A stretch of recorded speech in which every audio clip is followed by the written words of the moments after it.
అధ్యక్ష వాళ్ళ ప్రాధాన్యత ఏందో మీకు అర్థమైంది కదా అధ్యక్ష. ఈ చర్చ జరగవద్దు, ఈ నిజాలు ప్రజలకు తెలియవద్దు, ఈ నిజాలు ప్రజలకు తెలియవద్దు. విషం కడుపు నిండా విషం. మీరు కళ్ళు చూడండి అధ్యక్ష, అసలు వాళ్ళ కళ్ళలో చూడండి. వాళ్ళ కళ్ళకి పోలే శక్తి ఉంటే ఆ విషపు కళ్ళతో చూస్తే మొత్తం ఖాళీ బూడిదైపోయేటట్టు చూస్తున్నారు అధ్యక్ష. కప్పిపుచ్చుకోవడానికి అద్దాలు పెట్టుకుంటున్నారు అధ్యక్ష. అది కప్పిపుచ్చుకోవడానికి అద్దాలు పెట్టుకుంటున్నారు అధ్యక్ష. అద్దాలు పెట్టుకున్నా మీ విషపు చూపులు ప్రజలకు అర్థమవుతాయి. అందుకోసమని నా మాట ఒక్కటే అధ్యక్ష, ఈరోజు తెలంగాణకు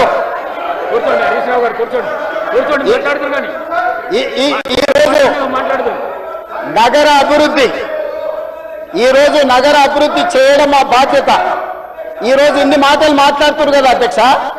ఆనాడు కాంగ్రెస్ లో గెలిచిన ఎమ్మెల్యేని తీసుకొని మూసీ రివర్ డెవలప్మెంట్ కార్పొరేషన్ కు చైర్మన్ చేసింది ఎవరు అధ్యక్ష? ఎవరు? ఈ రోజు వివరాలు చెప్తుంటే ఆ నొప్పెందుకు అధ్యక్ష? ఆ నొప్పెందుకు? మీరు అనుమతి ఇచ్చిన తర్వాత వాళ్ళెవరు అధ్యక్ష ప్రశ్నించనికే? వాళ్ళెవరు సభ్యులు? ఈ రోజు అక్బరుద్దీన్ ఓవైసీ గారు, పాయల శంకర్ గారు, లేకపోతే కాలేరు వెంకటేష్ గారు. ఆ కాలేరు వెంకటేష్ గారు నన్ను చూసి నేర్చుకోండి, కనీసం ఒక అవగాహన వస్తుంది. స్పష్టంగా నేను అంబర్పేట పోయినప్పుడు చెప్పిండు, 100% అంబర్పేట శాసనసభ నియోజకవర్గంలో మేము మూసీ నది ప్రక్షాళనకు సహకరిస్తాము. మా పేదలకందరికీ మంచి ఇండ్లు కట్టించండి, మా ప్రభుత్వ కార్యాలయాలు కట్టించండి, మా ప్రాంతాన్ని అభివృద్ధి చేయండి. నేనే ముందు భాగాన్ని నిలబడి మూసీ నది ప్రక్షాళనకు సహకరిస్తానని అంబర్పేట ఎమ్మెల్యే కాలేరు వెంకటేశ్వర గారు ముందుకు వచ్చి బహిరంగంగా మైక్లో చెప్పిండు.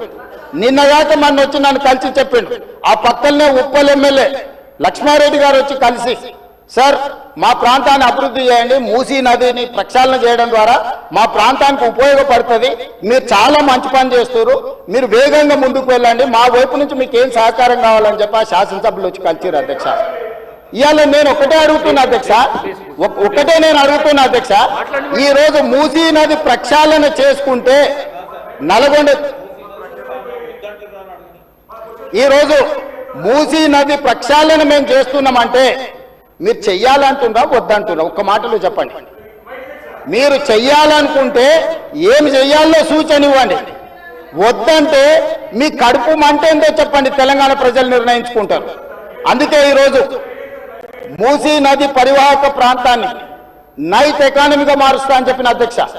పట్టణం అంతా రాత్రి 9 గంటలకు నిద్రపోతే రాత్రి 9 గంటల నుంచి ఉదయం 6 గంటల వరకు మూసీ నది పరివాహక ప్రాంతంలో నైట్ ఎకానమీని రివైవ్ చేసి అక్కడ హోటల్స్, ఆఫీసులు, అదే విధంగా ఫుడ్ కోర్ట్స్, కల్చరల్ యాక్టివిటీస్ వీటన్నిటిని కూడా ప్రపంచ స్థాయి నగరంగా మార్చడానికి నైట్ ఎకానమీని ఓపెన్ చేయబోతున్నామని చెప్పినాం అధ్యక్ష. ఆ ప్రాంతంలో ఉన్న ప్రతి వాళ్లకు, నష్టపోయే వాళ్లకు అత్యధికంగా నష్టపరిహారం ఇచ్చి బ్రహ్మాండమైన కాలనీలు కట్టించిస్తాం అధ్యక్ష. ఈరోజు వాళ్ళు ఏ పరిస్థితి లేనోళ్ళు, ఏ దిక్కు లేనోళ్ళు, సర్వం కష్టాలలో మునిగేటోడే మూసీ పక్కన పోయి ఇల్లు కట్టుకుంటాడు అధ్యక్ష. మూసీలో ఉండే దోమలు కానీ, కంపు కానీ, అక్కడ ఉన్న వాతావరణం కానీ, శవాలు కొట్టుకొస్తుంటే ఎవరైనా అక్కడ ఉండాలనుకుంటారు అధ్యక్ష. ఏ పేదోడైనా మీరు చెప్పండి అధ్యక్ష. ఒకప్పుడు నందనవనం కట్టింది కదా అధ్యక్ష, మూసీ నదిలో ఉన్న వాళ్ళని తీసుకెళ్లి. ఈ రోజు ఆ ప్రాంతంలో నందనవనం మనం పోయినప్పుడు ఎంతమంది జిల్లాల నుంచి వచ్చిన వాళ్ళు ఉన్నారు అధ్యక్ష. ఎల్బీ నగర్ ఎమ్మెల్యే గారికి తెలుసు, నందనవనం కాన్స్టిట్యున్సీనే వస్తుంది. ఈ రోజు మూసీ నది పరివాహక ప్రాంతంలో ఉన్న పేదలకు మంచి వసతులు కల్పించి, వాళ్ళ పిల్లలకు మంచి పాఠశాలలు ఇచ్చి, వాళ్ళకు ఉద్యోగ ఉపాధి అవకాశాలు కల్పిస్తామని మేమంటే లేదు, అది అట్లనే ఉండాలి, తరలించడానికి వీల్లేదు, కట్టడానికి వీల్లేదు, మేము అడ్డం పండుకుంటాం, మేము నిలువు పండుకుంటామన్నారు. మరి మన వర్షాలు వచ్చినప్పుడు పోయి పండుకునేది ఉండే అధ్యక్ష, పోలేదు. ఏమి లేనప్పుడు పోయి ఆ పక్కన ఉన్న కాలనీలలో పండుకొని వచ్చారు అధ్యక్ష. ఇప్పుడు ఉండమని ఉంది అధ్యక్ష నెల రోజులు. ఇప్పుడు వద్దంటున్న వాళ్ళు ఉన్నారు కదా, నెల రోజులు మూసీ నది పక్కన ఉండమని చెప్పుండ్రు అధ్యక్ష. అంబర్పేట శ్మశాన వాటిక ఉంది కదా అధ్యక్ష, ఆ శ్మశాన వాటిక దగ్గర ఉన్న శవాలు, కులిపోయిన శవాలు, కాలిపోయిన సగం కాలిన శవాలు ఉన్నాయి కదా అధ్యక్ష, వీళ్ళందరూ అక్కడ ఉండమని ఉండి చూడమని ఉండి. ఏ దుర్భరమైన పరిస్థితి ఉందో అర్థమవుతుంది, ఏ దుర్భరమైన పరిస్థితుల్లో ప్రజలు ఉన్నారో అర్థమవుతుంది.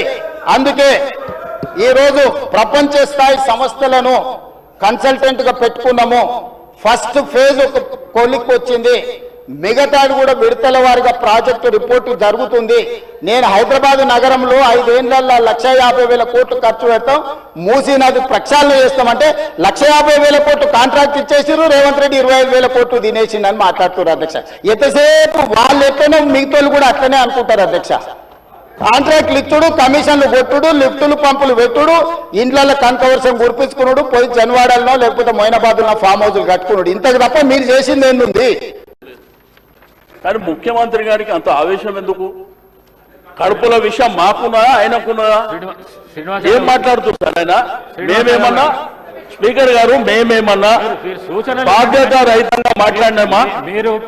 అదే సార్, మేమేం అడిగినామంటే ముఖ్యమంత్రి గారు మాట్లాడారు, మీరు పెద్దరికం ప్రదర్శిస్తారని అవకాశం ఇచ్చిన మీరు డిబేట్ కు ఛాన్స్ ఇవ్వకండి.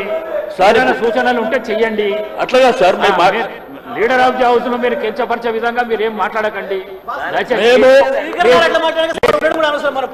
అట్లా కాదు, దయచేసి స్పీకర్ గారు మా హక్కులను కాపాడాలి. రెండోది ఏంటంటే ముఖ్యమంత్రి గారు మాట్లాడేటప్పుడు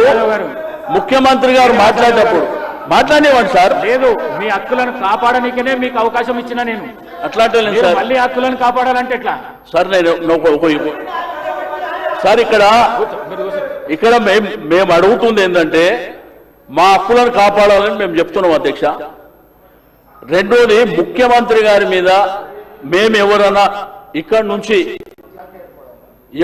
ఎవరైనా కానీ హరీష్ రావు గారు కానీ మేము కానీ వారిని కించపరిచినట్టు మాట్లాడిన విషయం ఏమన్నా ఉన్నదా మీరు చెప్పాలి, లేదంటే శ్రీధర్ బాబు గారు చెప్పాలి.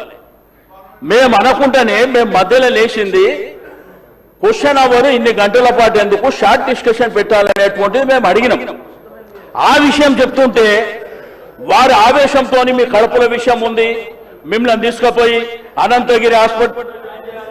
మినిస్టర్ గారు